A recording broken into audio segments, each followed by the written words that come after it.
Hello বন্ধুরা, তোমার সকলকে স্বাগতম তোমাদের চ্যানেল WB প্রাইভেট টিউশনে। তো আজকের এই ভিডিওতে আমরা রায়মার্টিন প্রশ্নবিচিত্রা 2024 নবম শ্রেণীর ভৌতবিজ্ঞান বিষয়, যে তোমাদের 3 নম্বর স্কুল রয়েছে হিন্দু স্কুল, 279 নম্বর পেজে 279 এই প্রশ্নপত্রে গ্রুপ এ এবং গ্রুপ বি এর প্রশ্নের উত্তর নিয়ে আলোচনা করব।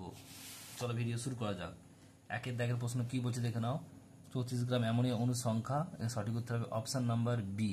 নেক্সট প্রশ্ন বলছে 1 মোল AlCl3 তে Cl মাইনাস আয়নের সংখ্যা, অপশন নাম্বার ডি।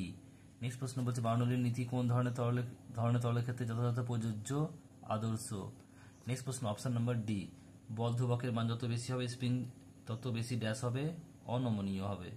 নেক্সট প্রশ্ন বলছে ব্লু ভিট্রল অণুতে গ্লাস জল আছে 5 অণু, অপশন নাম্বার বি। নেক্সট প্রশ্ন গাঢ় স্টেজের পরে হলো একটি কি, অপশন নাম্বার ডি জলাকর্ষী পদার্থ। ফেনফথেলিন যোগ করলে যে দ্রবণটি গোলাপি ধারণ করে তাহলে তার পিএইচ কত হবে, 9, মানে 7-এর বেশি হয়। নেক্সট প্রশ্ন বলছে দেখো একটি বস্তুর ভর ও বেগ উভয়ই দুগুণ করলে বস্তুর গতিশক্তি কি হবে, 8 গুণ। পরের প্রশ্ন দেখো রয়েছে পরেরটা কি, গ্রুপ বি। একেরটা বলছে 1 মোল CO2 তে পরমাণুর সংখ্যা কত কত হবে, এটা 3 ×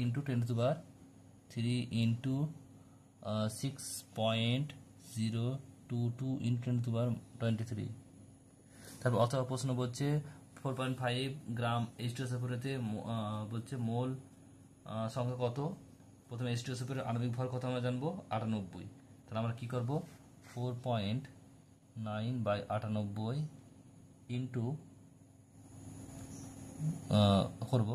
তাহলে দশমিকের জন্য 0 বসলো নিচে একটা, 2 দিয়ে কাটলে 2, তাহলে 1/20 বা 0.5।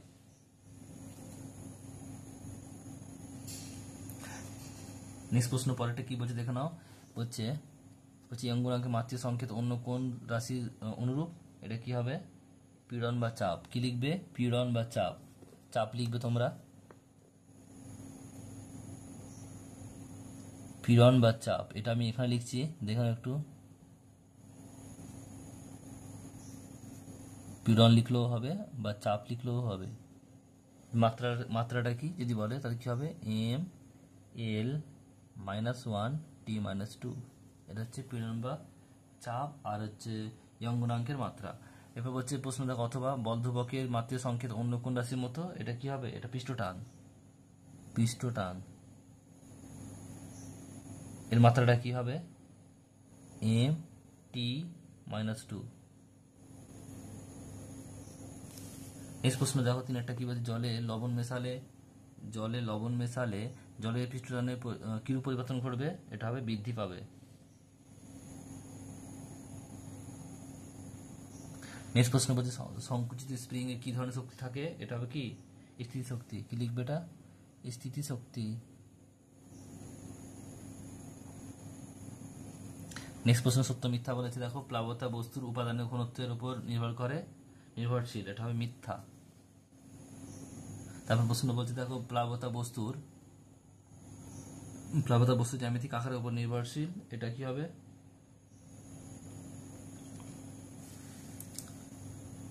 বলছে প্লাবতা বস্তু জ্যামিতিক আকারের উপর নির্ভরশীল, এটাও হবে কি, মিথ্যা। মিথ্যা লিখে নেবে। নেক্সট প্রশ্ন বলছে দেখো পরেরটা, বলছে NaHCO3 HCl কে OH এর মধ্যে জলীয় দ্রবণে পিএইচ সবচেয়ে কম কার, এটা হবে কি, এটা হবে HCl, হাইড্রোক্লোরিক অ্যাসিড। নেক্সট প্রশ্ন বলছে NaCl 10% জলীয় দ্রবণে 50 গ্রাম আয়তনে কত গ্রাম NaCl উদ্ভূত হয়, 5 গ্রাম হবে। কিভাবে হলো একটু দেখে নাও। লিখবে 100 ml NaCl জলীয় দ্রবণে NaCl সমান 10 গ্রাম, 1 কত হবে আর 50 কত হবে, 5 গ্রাম উত্তর হবে।